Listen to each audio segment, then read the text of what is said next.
guys are ridiculous. These guys are ridiculous. Now, how about them damn Celtics? And we are back with another episode of How About Them Celtics. Sam and I are here recording Wednesday, April 3rd, after the Celtics' big win over the Oklahoma City Thunder at TD Garden. 35-point win for the C's. 100-35 was the final score. This is supposed to be a full podcast, but if you watched Talking C's, the pregame show yesterday, you know that we weren't able to record because my dog Duke decided to pick through the trash and spread it all over my house. So I had to clean it up, and that was literally the only 1 hour window we had to record yesterday, and well, that ruined it. So you guys get a game recap tonight, and apologies. That's on kind of on me, but mostly on Duke. Duke for that. It's on the universe. I just think it was a tough day we had planned, and then the plans had a wrench thrown into them, and then the wrench destroyed all of the structure. Like the thing collapsed. Yeah. So tough. we did our best. We're sorry. Or again, a reminder, leave a like on the video, subscribe to How About Them Celtics, comment what's popping for a chance to win $10, and pop into a gift card. But a wrench might have been thrown into our plans, but the Celtics just they brought out all the tools in the toolbox for this win. It was pretty dominant following a fairly close start to the game. Again, 135-100 blowout for the C's. 33 assists on the night. Kristaps Porzingis had 27. Tatum had 24 in only 29 minutes. Jaylen Brown exploded for 15 points in the fourth, capping off a 23-point performance on a otherwise rocky night. Al Horford had a good game himself, and sort of everybody did a little bit of everything in this one. Excuse me, I've had something in my throat all night. I will say, this is another, I was about to say March, but it's April now. April game, regular season. This might have been the least energetic crowd I've seen to this point, which makes sense. No Shea, no Jalen Williams. And they got up for the big moments, like the Celtics went on a run. It was a big pop. KP threw down an alley-oop. It was a big pop. But just like throughout the course of the game, you could tell that not only did the Celtics understand that this is a useless game in April, but the crowd knew it too. Regardless, this is exactly what you were supposed to do in those useless games. So good job, Celtics. Yeah, I mean, you got to give them credit. I feel like the crowd got up every once in a while when the noise meter came on the screen. Yeah, they did their best. They got up for the pops. This was a really interesting game because it didn't go as smoothly as it should have for a while, and then all of a sudden the Celtics flipped a switch, which is nice to see because they do have a switch. We've talked about the switch for a while, and the switch was evident today. The entire game, I feel like the story of this one was Jaylen. Jaylen was atrocious for a while. A lot of people were like, what's wrong with him? How hurt is his left hand? I mean, he had a couple turnovers solely based off like, hey, he missed the dribble with the left hand, dribbled out of bounds with his left hand. And then the fourth quarter rolled around, and he said, that's enough of that. He made all the shots. He scored 10 quick points to bury the Thunder. Like, you can say front runner, I guess, if you really want to, but it was a situation where the game was kind of close. They didn't do a great job closing the third quarter. Agree. And there was some concern heading into the fourth whether or not the Tatumless group would be able to survive. And Jaylen, to his credit, stepped up big time. 5 turnovers on the box score is never pretty, but the fourth quarter was a masterpiece from him and the rest of the fellas too. So I was just happy to see they flipped a switch. This was a game that was 10 points down to 6 points. Did it get lower than that? I think 6 was the lowest, but then all of a sudden it's 35. Yeah, they just ballooned this lead. They locked in. They figured it out. OKC were some free throw merchants on the night, taking 28 and making Embiid, 25 of them. They were, in fact, Embiid-like. But like you said, Jaylen Brown turned it up in the fourth quarter. I agree that he was emblematic, of the storyline of the game. But this game was all Kristaps Porzingis. The man was on fire. 11 of 14 from the field, 3 of 3 from deep. I'm not saying you're saying it wasn't. I'm just the point of Kristaps was awesome. 27 points, 12 rebounds, 4 assists, 5 blocks. Again, he's on a block party lately. 3 offensive rebounds, a steal in there as well. He only missed 3 shots on the night. He talked about the block party after the game, or Joe talked about it first. He was asked about it. I think Jared Weiss was asking about it. He said he's learning the timing of help based on where you are is really hard to do. Because of his work in the film room and on the floor, he's getting a really good feel for that. Meanwhile, Porzingis, about the block party, says, my legs are a little bit better, but mostly it's just starting to turn up a little bit more. Understanding that we have playoffs soon, I want to be my best in the best moments for the playoffs. Just getting into that mindset and finishing the regular season strong. That's what I'm trying to do. So that tells me Kristaps is ramping it up already. The defense defense has looked incredible. He started to play more of that helper role where he's rotating over, not just playing straight drop. He's kind of sinking back in the paint and ready to help on drives. He had a super cool put back dunk over the entire Thunder defense. Two he shoved people, Josh and he shoved Josh Giddey in the back right after. It was a fun time. I don't think it's the best Porzingis game of the season, but this is like maybe the best two-way Porzingis game of the season because he was might have been the most dominant Porzingis game of the season. I think Yeah. that is a good Chet too. Like Chet's a damn good player too. Chet's quality. Chet has some excellent footwork down low. Let me tell you, he's so patient in the post. He reminds me of Worth, who nobody listening to this knows who it is, but it's somebody we play with who is excellent underneath the basket. So just watching him play was pretty interesting. And then Porzingis just having his most dominant game of the season was something to see. I love seeing him block shots.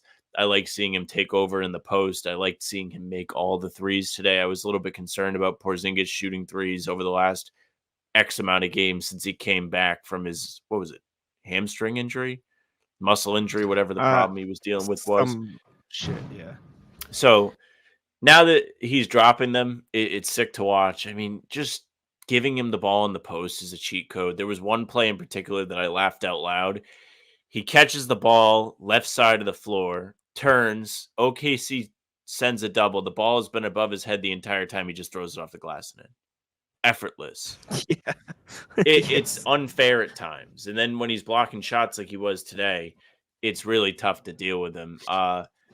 Just like overall, like good big three game. Tatum, another guy that you didn't really have to feel Tatum today. And I feel like Tatum's at his best when you don't have to feel him.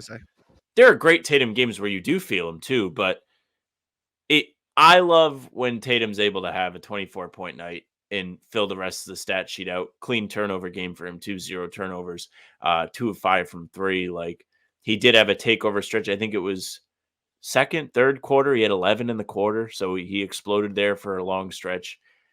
Just impressive stuff from the guys today. A lot of guys. Jack, did we win a prize picks today? I think we did. We won less than the 10 times because we pushed on Giddey. We pushed it, yes, because Giddey had exactly 17. Do you push it? You push the entire thing? I don't know. I'll go look. Did we win a prize? That can't be the case. Let me log in.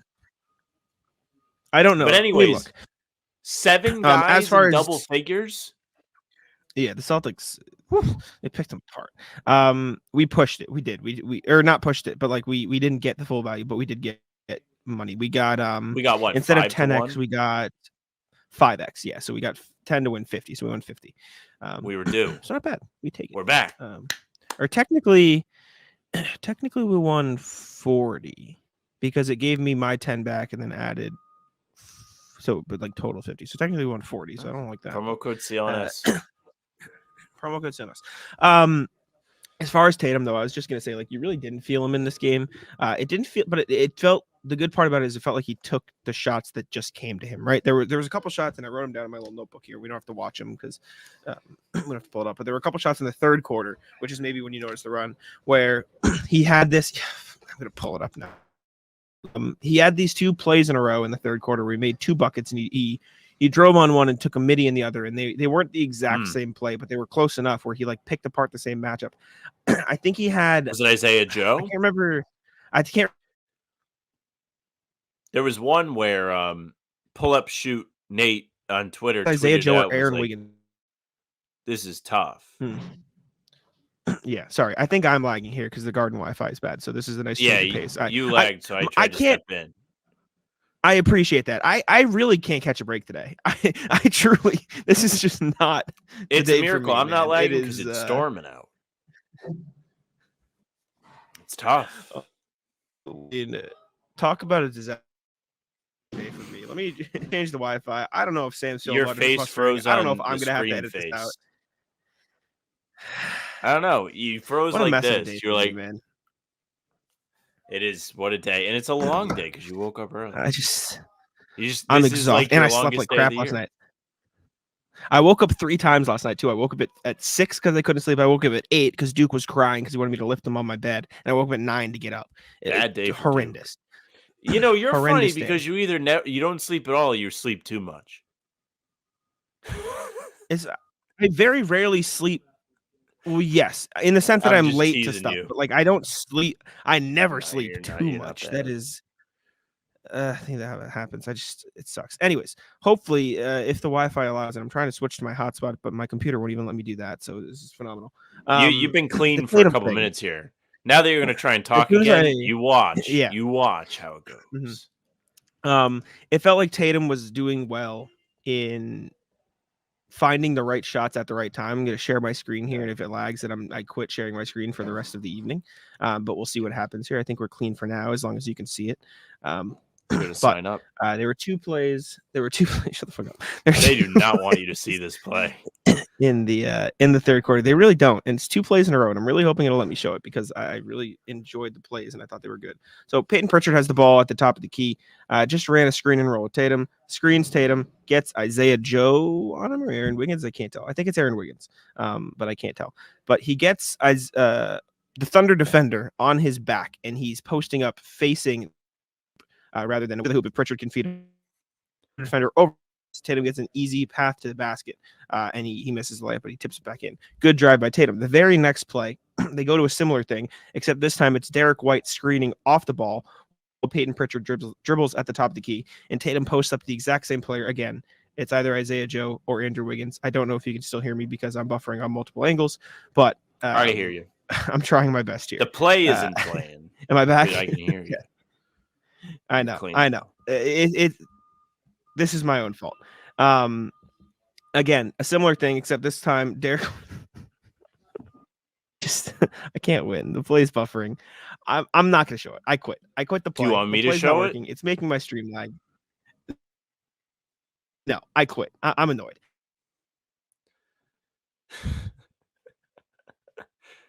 It's okay. They're there. Oh my god, you might lag out. This is what it feels like to be Jack. There you go. You came back. This must be how it is when like I freeze and then you come back and I'm like ready to shoot somebody. Except I'm you sorry just that you're yell. dealing with this. I just get defeated. You just okay. I'm gonna lag in for a second, but it should be the last time because I'm connecting to my phone. Okay. For what it's worth, I know you have a train to catch, Phone, but please. like I'm not in a hurry. I'm back. So yeah. I'm on the phone. I'm Can not you in hear any me? hurry, so All right. don't feel that bad. You're the one That's that has fine. a train to catch. I'm just irritated. Can you hear me now? Am I back? I can hear you. You're clean. You're not All choppy right. right now. What a mess. I don't know how much of that I'm going to cut out or not, but the point is, the second play, Derek White screens for Jason Tatum. He gets to the same spot in the post against Isaiah Joe / Aaron Wiggins. I couldn't tell who it is, and I can't check because my computer's lagging. But since the guy is expecting a drive this time, Tatum is able to create space and pull up for a mid-range shot. I thought it was a good example of Tatum picking his spots and being able to take selective shots. Now he only took 5 threes. He took 10 twos. It was a good mix for him. All I wanted to say was good job, Tatum. And it took me 10 minutes instead of fucking 2. But good for him. I can Jaylen share Brown, screen. I have big it. fourth I have quarter. it pulled up. I already described it, but you can pull up the Okay. second All one. right. We don't have to roll the dice. I'm Fine. just another good thing.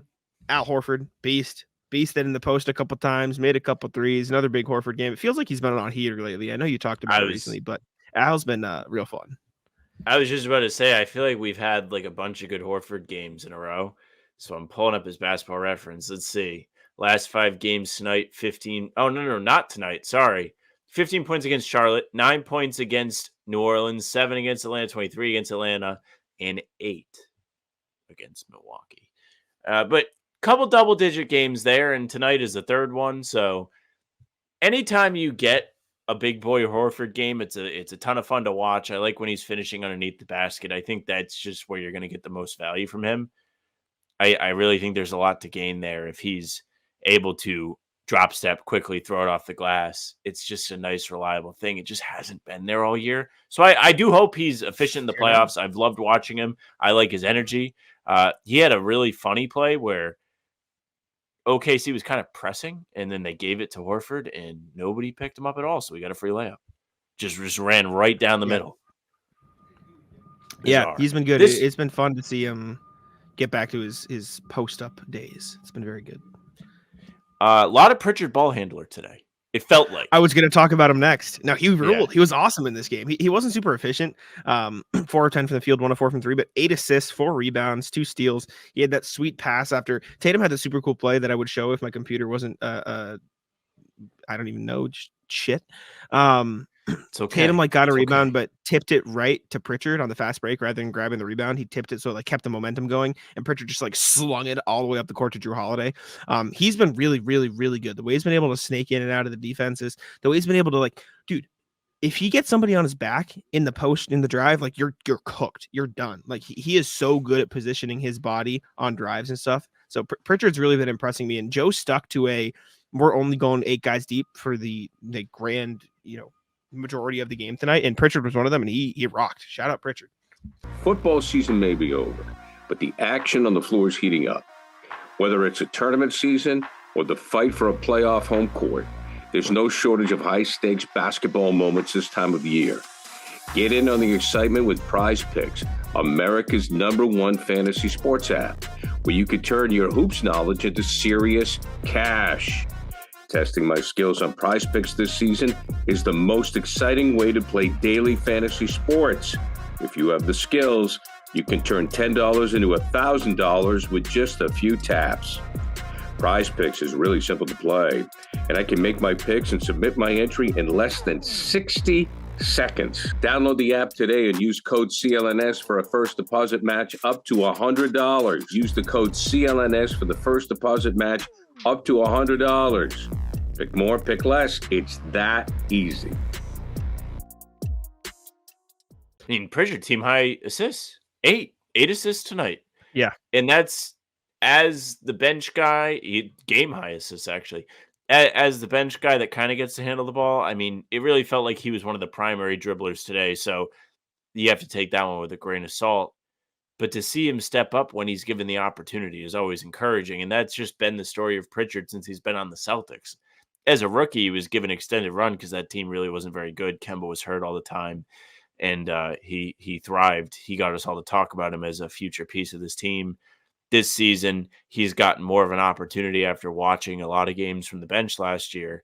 And specifically, the last couple weeks when Holiday / Derek White have had to miss a little bit of time, he's gotten an extended bulk of minutes, and he has capitalized. He's just been able to score at will. He had his fingerprints all over the Bucks win a couple weeks ago. He looked good tonight. Looked good in some of the other games. I don't know off the top of my head primary examples from the road trip because the road trip was kind of a blur.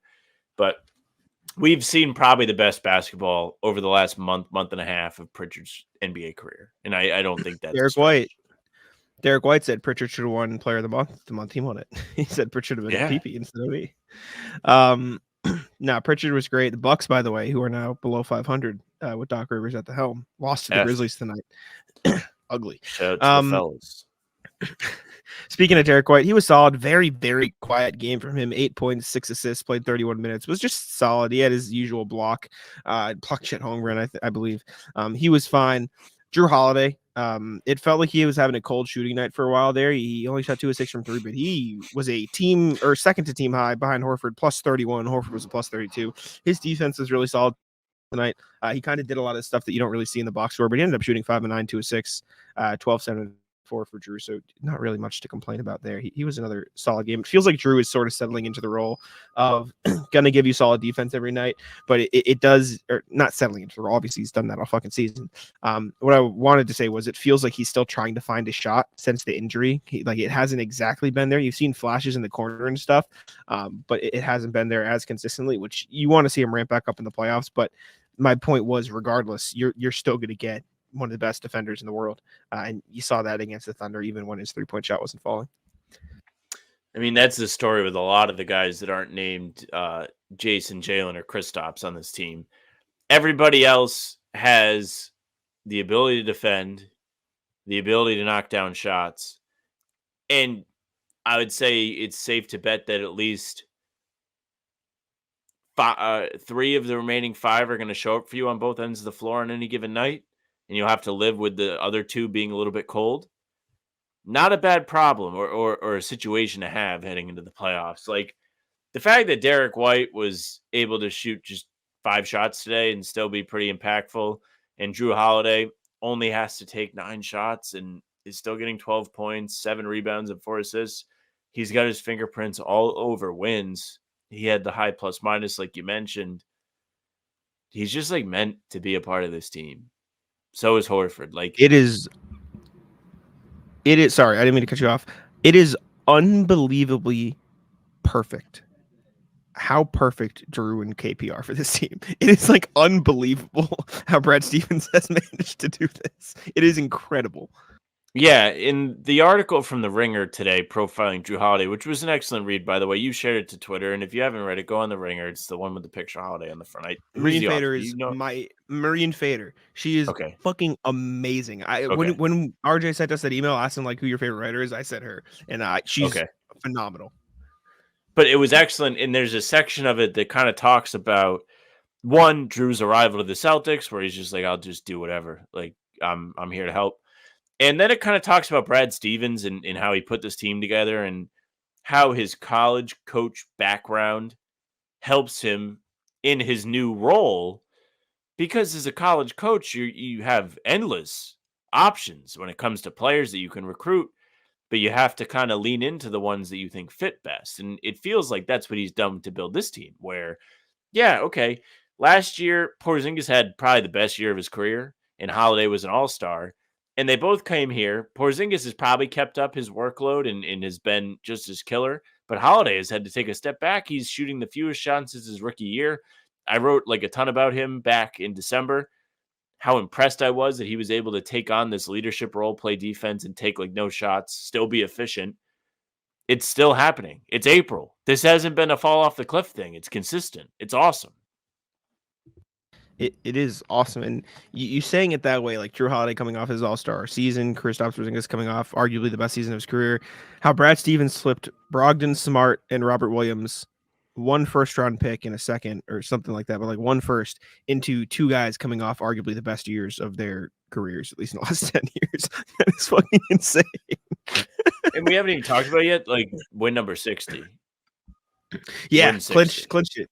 Joe and Kristaps talked about it post game, and provided some good perspective on how they were going to go into this game, treating it as that because they need to find motivation. Joe said, was asked if they celebrated it. Joe said, if celebrating it is as much as, quote, bring it in, shake everybody's hand, and don't take it for granted, then yeah, we definitely talked about it as a team, talked about it before the game, treat this game as a clincher. I think it was important for us to simulate that. I think it's a testament to the guys. Tonight, we'll enjoy it. Tomorrow, nobody cares. Classic Joe. Good for him. And then Kristaps said it, or talked about it as well. Said we have to find for each of these games as we're heading down towards the end of the season, some type of motivation. For this game, it was like, okay, if we win, we can achieve something. Joe kind of poked us a little bit and let us know that we could clinch it. So they were very aware of it, and it was their motivation for finding a reason for this game in April. And yeah, best record in the NBA, first 60-win season since 2009. Have a chance to win more games than that 2009 season, and I think match the season from 08 because they can get up to 66. My only question is, if that was their motivation tonight, what the fuck is going to be their motivation for the rest of the season? That quite literally does not matter at all. The rest of the season doesn't matter. Porzingis wants to prove he's the superior European big guy to Sabonis. Big fuck you game to Portland with Brogdon, Banton on that team. Fuck Milwaukee. Sure. Fuck the Knicks. Mm-hmm. Grant's in town for Charlotte. And then you want to win on Mike Gorman Day. They play Charlotte again? I didn't know that. Yeah, next Friday. Man. Yeah, I don't know, man.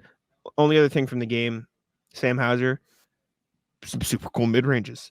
I just thought those were fun. I just think it was fun. He went back-to-back fadeaway middies. Good tool in the bag. It is. It's nice because it keeps defenders honest. Not that, if you're a mathematician of a defender, you're like, you don't want I'll take the 2-point jump shot rather than the 3-point jump shot. But still, you at least have to close out carefully instead of recklessly, where you can just be like, okay, if I get there, he's not going to do anything if he doesn't have a 3-point shot. If he's able to drive and make mid-ranges, then maybe a domino effect happens where help defenders start flying out a little bit on the drive and he can create for his teammates. This isn't going to be Sam Hauser, the playmaker, Sam Hauser, the heliocentric god, but it is something else that he can add to his game. kind of like what we saw Grant try and do last year, except Grant sucked at it and didn't really do a great job. I was gonna say, is this version of Hauser better than Grant ever was in the Celtics uniform? I think it's really hard to say because I think Grant did a really, really good job Defense. taking on premier defensive assignments, The where defense. Hauser's job on defense is essentially Luke Cornett's role all the time, is you just don't want to notice him. Don't notice. Yeah. Yeah. That's So tough, but I think they're maybe probably not yet. equal. Not until Sam Hauser has his patented 17 3-point attempts game in the playoffs. Hey. See, like, last I'm thing before we excited get for out the of here. playoffs. Not that. But You're nervous. I'm Is that what it thinking is? about it. Yeah. Last thing before we get out of here, Jay Geisenberg commented on it. Saw some people comment on it. I tweeted the quote. Jaylen Brown talked about the results of his hand injury. I think I got like a sprain or a strain on a ligament in my left hand. Or excuse me, not Probably left not hand, good. but in my hand. I think it is left, but I think it's fine. It's something I'm not concerned with moving forward, but it bothered me a little tonight. Part of it is playing through it because it gives you more information, but I think it's nothing to be concerned about. And all the replies to my tweet was, stop playing. Just please don't play anymore.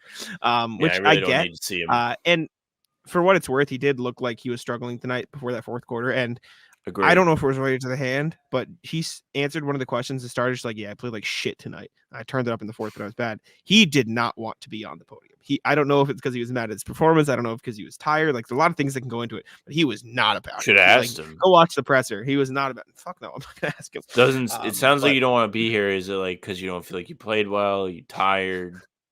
Well, Gary asked him, like, are you tired because of Ramadan? Like, what's the toll? And Jalen just goes, no. So I just think he was not about it tonight. Like, he just didn't want to be there. As far as the injury thing, I do think there's a balance between you do want to play and get used to it and get it ramped back up because you don't want to go complete into the playoffs cold. But at the same time, like, maybe take a couple off. Just chill out a little bit. Maybe don't play every game. Let's calm down there. I think now the Celtics got to go into the cycle of, okay, Al's toe might flare up again. Kristaps is going to have a little, maybe he doesn't play. This is where we're going to start to see the fuckery come around, which I am good with. Please. It's my time to suit up. Plain simple. Yeah, get us up. I saw Jam Packard, I think, tweet it. I want to find the exact tweet just so I can give him his credit. But as we talked about, like, it's time in the season where people can, maybe games don't matter. You can start sitting guys. He tweeted, I really hope it was him and not someone else. But it was, yeah. Imagine if the Celtics did a surprise Blake Griffin signing and introduced him into the starting lineup. Total electric factory, please. That'd be sick. That would so be funny. Just last game of the season. Just like the Tristan Thompson Lakers signing last year, just fucking sign Blake Griffin, suit him up one day for the Wizards game. He doesn't even have to stick around for the playoffs if he doesn't want to. Just let him start against the Wizards and then let him go. He probably could dominate because Washington doesn't have any big guys at all. Just bring him back for one day only, and then he can go back. My favorite, like, dumb end of the bench storyline would be Joe playing, because I think Joe could actually at least like be out there. You know what I mean? Like, if I went out there, it would be like impossible. Like, I could not guard people at all. Like, not to say Joe isn't like I don't want to disrespect NBA players. Obviously, they're where they're at for a reason. I but think, like, respectfully, he'd be a C tier Pat Beverly, which is fine. Sure, go do that. Yeah, like, he doesn't really. It would be like kind of funny. I agree. Like, if he's ever in a good mood, you should ask and be like, "What do you think?" I think I brought it up. Remember when he wore the headband? I was like, people want to see wear the headband. People said they want to get you. Or actually, maybe I just asked him about the headband and not the playing. Maybe I will. There's a quote like where he was like, "I "I haven't tried to dunk in a while" or something. I remember that. Yeah, the vibes were weird tonight. The vibes we got were, it was a lot of like very PR answers. No one was really like happy or upbeat about it. They're just like, yeah, I think everyone just wanted to fucking go home because I think it was long road trip. Got home for a day. Now we had another game. I'm overwhelmed. Maybe I'll do like what would I like to see them do with the 15th spot article, but like a shit post. You should to do, Celtics blog, yeah. Instead of like, I don't want to do what you did because you did a serious like breakdown. I don't want. I think you should do a different shit post instead of just focusing on the 15th roster spot. Do I don't know what you title it because I was gonna say Boston Investigation, but that's a different series entirely. Just do like random bullshit I want to see the Celtics do since the games don't matter anymore. Like Joe, play, do fucking bring a charity event, fan gets a free play in the game every time they get to play him in the fourth quarter. Just post the picture. Yeah. on Celtics blog. I'm serious. I think that'd be a fire post. I think just no, I think so too. I just got to think about it. I'll have time tomorrow to do something. I want to do something fun. I'm trying to think of more stuff that we've talked about on the show that would like play for that. I just think Joe like playing for the team would be kind of fun. Like, and I think he could do it. I think they should start all the fucking big guys. Start Tillman, Nemi, Al, Luke, and Kristaps for a game. Just fuck them. Do it against the Wizards because I don't have a center. So yeah, sorry guys, you're not doing shit. Do it against the Hornets. So Grant is just fucking in the middle of fucking 5'7" footers trying to fight for his life. You know what they need to do? They need to suit up Mike Gorman, sign him to the 15th spot, trot him out there. Now Mike Gorman could legitimately like suffer some serious injuries if he gets like hit in the chest by the wrong guy. What about Scal? Sign Scal. You could probably put Scal out there. My mom said they should just put Pierce on the end of the bench, and I was like, "Yeah, like you could do that. You could. Why not? I'm in. You need a different size uniform now, but you could do it. Just rotate 10-day contracts for Phil Pressey, Emile Jefferson, and the player coaches. Yeah, I mean, you could do that too. Literally, how many games? Tyler Lashbrook. Ross McMains, all these guys. Buck was a beast. This is random. Jermaine Buckner, I found like a 3v3 tape of him. Motherfucker is draining threes over guys. I think anybody that's on a coaching staff has some good background. Yeah. Except Celtics for like have tips. tips. Celtics have 6 games left this season. 6 shit things the Celtics should do in their last 6 games. Something like that. Yeah. Anyways, 6 Celtics that can be it for us. I want to see before the end of the season. Yeah, these games are useless. Here's what we need. Anyways, sorry it wasn't a full pod, guys. We're gonna get out of here. I gotta catch a train. It's late. I'm dead exhausted. I was falling asleep during the game. I don't know how much of me lagging out I'm going to edit out versus let you guys enjoy my pain because I feel like that'd be funny depending on how much you guys actually heard and how much dead air there is. But we appreciate y'all for tuning in. Let us know your thoughts on the game. Let us know what you want to see for the end of the season. Give Sam some ideas in the comments. Leave a like on the video. Subscribe to the channel. Follow us on podcast platforms if that's where you listen. And I'll let Sam wrap it up. Yeah, sorry, guys. I wish we had a full pod for you today, but the stars just aligned to say absolutely fucking not. No, quit putting it on yourself. It's really just kind of whatever happened today. It's a string of events that led to it. But yeah, make sure you subscribe to the channel. Hit the notification bell so you don't miss any time we do upload. This is the context. Pods. Because we haven't shown it here yet. Because if you haven't seen this yet, this is one of the reasons why we are short today. Jack arrived home this afternoon in the window that we were supposed to record, and this is what he found. There's nothing I can do. Also, though, I will say shout out to Joe, who's a fan of the pregame show. Made it on the Jumbotron at TD Garden. Beast. That's my cousin Joe, Uncle Danny, pregame show legend. I waved to them from the 9th floor too. I saw them in the seats, and I said hi to them like I said hi to you and Keelan. Anyway, sorry, you can wrap up. Just pod platforms, subscribe, email us hbtcpod@gmail.com. We're gonna have a bunch of emails on Saturday because we didn't do them today. Socials at How About Them C's, Twitter, Instagram, TikTok, Facebook, it's just the name of the pod. Streams are there. YouTube, Twitter, Jack's Twitter's at Jack's Mode NBA, mine's at Sam France NBA. That's it for us. Bye. Tic-tac-toe.